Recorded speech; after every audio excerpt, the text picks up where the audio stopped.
Carmellite Chamblin is a Haitian-American poet, short story writer, and essayist whose pastimes include not avoiding eye contact with strangers and discovering new writers at local bookstores.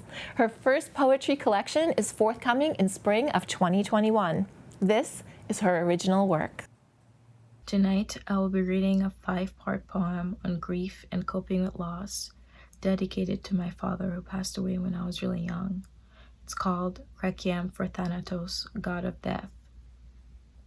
1. Night Owl. You tell me to talk about my sadness, and I tell you it's the way my fingers feel, tracing the scars of my memories, while my eyes ache for forgiveness within. I spend my afternoons on the swing that divides foregone thoughts from reality, as a frozen river cracks beneath this dark long veil and sinks down the hollowed waters where pellets of doubt manifest from the heavens. 2. Genesis.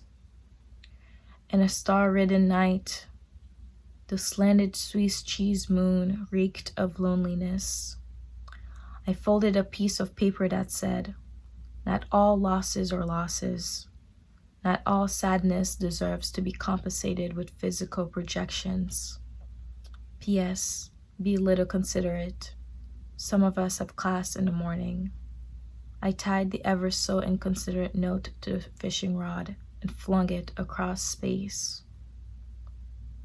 3. Time wasn't on his side. I saw a coconut trekking up the steep hill that led to the pottery studio. Sensing my presence, he said, "Peculiar, isn't it, that a coconut can walk, talk, and oddest of all, sign up for a pottery class?" No, not at all. Stranger things have taken these long, steep hills, myself included. For a while we moved in silence. Our existence, I thought, meant very little to the universe. "That you're right," he said, breathing wearily. I noticed the sunken cracks traced along his protrusive shell. "But you know, it doesn't mean you should let these thoughts burrow deep in your core, to the point where not even the darkest of all night creatures will dare inhabit." The coconut then noticed his succulent water quenching the thirst of the dried pavement, and before he could finish, he became an empty shell that spoke nothing of his former glory. 4. Silent clockwork. I starved myself in the mirror today, and nothing changed. The vacant parking lot overlooking the deserted street was there. The wheeling greenish pool begging for a brave soul to soak their lungs was there.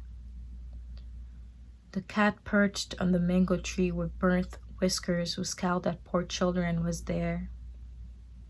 The children who was deliberately exhausting herself because she mistakenly witnessed her mother's slaying was there. The cherry tree who cried whenever her fruits fell victim to time's ripeness was there. Alice, long forgotten in the dust beneath the bookcase, hoping for a hand to whisk her away, was there. The red iron gate, fathering weeds beneath its dusty feet because the owner never came home once August 12th, 2004, was there. 5. Outro. Dear Dad, I had a dream you were the moon. You were hanging in the night sky because Celine pitied my pleas. You weren't like the other satellites, Dad. It's selfish of me to have asked more of you when it was your time. If you'd wanted to stay with me, you wouldn't have left the way you did, right, Dad? You will have fought harder than Ahab, sheer will. Instead, you chose to be eaten by the infinite void, thereby compromising my ability to be with you, feel with you, laugh with you. I severed your serenity, Or dear Dad, I needed you. So I plucked you from your peaceful void, warped the fabric of reality. And here you are, existing in the night sky, an extension of me. Thank you, Carmellite, and thank you for staying with us for this episode of Local Matters. We're committed to shining a light on the places, resources, and people of this community where every person's story is equally important, regardless of where you come from, who you love, or who you voted for. From all of us at PAC TV, have a happy and safe week. We'll see you next time.